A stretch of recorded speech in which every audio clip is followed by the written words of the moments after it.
Barnhill Brothers bilang, Islam Makhachev tidak menghindari Ilia Topuria, begitu juga Topuria tidak menghindari Movsar atau Lopez.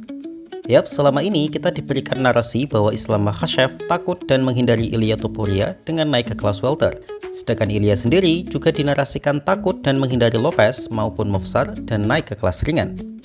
Namun menurut Barnhill Brothers, itu adalah narasi yang dibuat oleh fighter maupun media untuk menambahkan bumbu storyline dalam UFC. Menurut mereka, alasan utama Makhachev dan Topuria naik ke kelas itu sama, yaitu dua-duanya sudah enggan untuk memotong berat badan di kelas masing-masing. Islam Makhachev memang terlihat masif untuk kelas lightweight, sampai-sampai Dustin Poirier bilang Makhachev sangat besar, padahal Dustin sendiri adalah lightweight fighter yang sangat besar. Dan itu sebenarnya terlihat dalam fight-nya melawan Volkanovski di Australia, di mana Makhachev kesulitan untuk rehidrasi dengan baik meskipun ada pengaruh juga dalam jadwal Australia.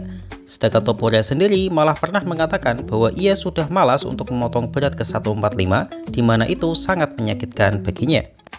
Jadi ia sama sekali tidak takut dengan Movsar maupun Diego Lopez, tapi ia takut untuk memotong berat. Ditambah lagi, semakin bertambah usia seorang fighter, maka proses pemotongan berat umumnya akan semakin sulit. Lalu apakah klaim dari Barnhill Brothers ini benar? Untuk Topuria sepertinya memang benar, tapi untuk Makhachev mungkin agak berbeda karena Makhachev sudah sedari lama ingin meraih double champ. Lagi pula, Makhachev sudah menyatakan bahwa ia akan turun ke lightweight untuk melawan Topuria jika ia menang melawan JDM.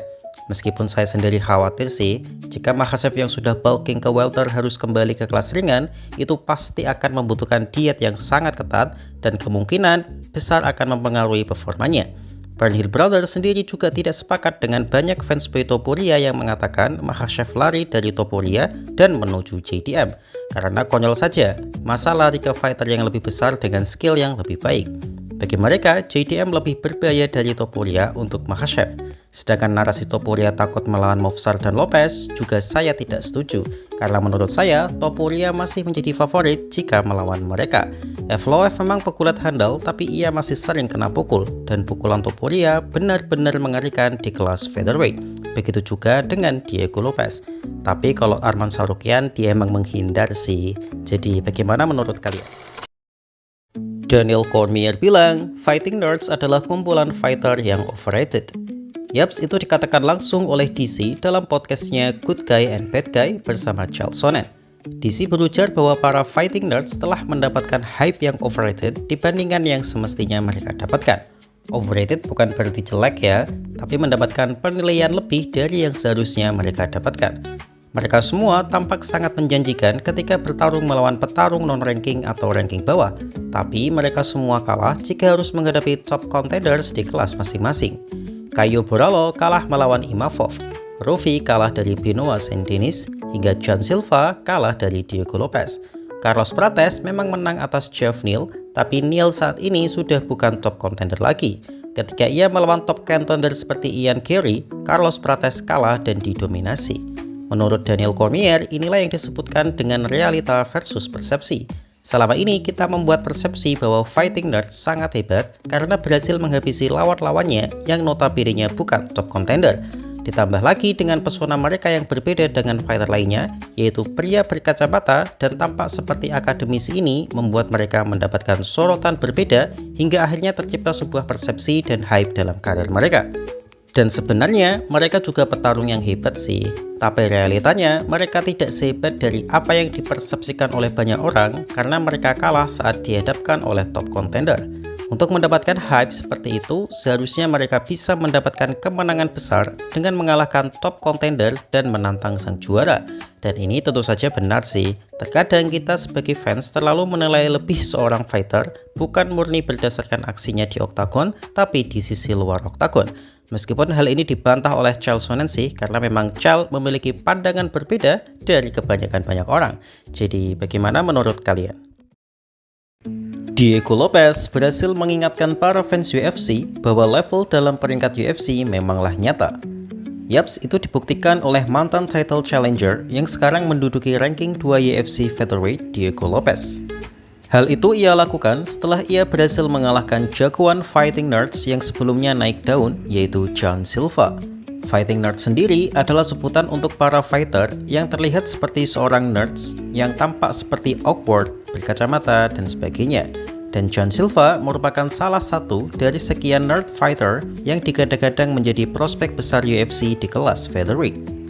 Dan memang betul, ia adalah seorang fighter yang sangat menjanjikan dengan mengantongi 6 kali winning streak di UFC dan meraih 5 kali finish.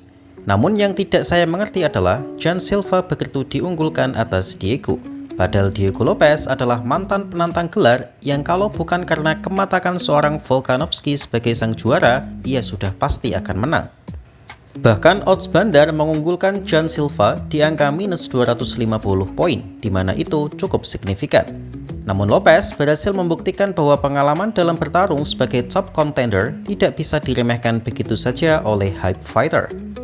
Di ronde pertama, Silva mencoba untuk agresif menyerang Diego dengan brutalnya. Namun meskipun beberapa kali mengenai Lopes, tapi Lopes dengan pengalamannya berhasil mendaratkan strike dan takedown dan bahkan membuat kulit kepala Silva berdarah. Ketika juri memenangkan Lopes di ronde pertama. Di ronde kedua, Silva semakin ganas untuk menyerang Lopes. Ia berkali-kali mendaratkan pukulan dan siku pada Lopes, tapi Lopes masih mampu menahannya dengan kekuatan dagunya. Ya ini juga menjadi pembeda sih. Kalau dagu Lopes biasa saja, sudah pasti akan tertidur karena memang harus diakui serangan Silva sangat berbahaya. Silva yang merasa di atas angin semakin brutal menyerang Lopes dan melupakan pertahanannya hingga akhirnya Lopes berhasil melancarkan spinning elbow yang mendarat di pelipis Silva dan menjatuhkannya. Lopes tanpa pikir panjang langsung melanjutkannya dengan ground and pound brutal yang akhirnya dihentikan oleh sang wasit. Diego Lopes pun menang melalui TKO dan menghentikan winning streak John Silva. Silva sendiri sebenarnya tampil sangat bagus dan masih menjadi prospek yang menjanjikan. Namun hype yang dibangun dengan fighting nerds-nya menurut saya sedikit overrated hingga akhirnya fans lupa bahwa Diego Lopes adalah fighter yang tidak bisa dikalahkan hanya dengan modal adu skill saja. Jadi bagaimana menurut kalian? Michael Bisping bilang ia tidak setuju dengan odds Islam Makhachev versus Jack Della Maddalena. Yaps, itu dikatakan langsung oleh mantan juara kelas menengah UFC, Michael Bisping dalam channel YouTube-nya.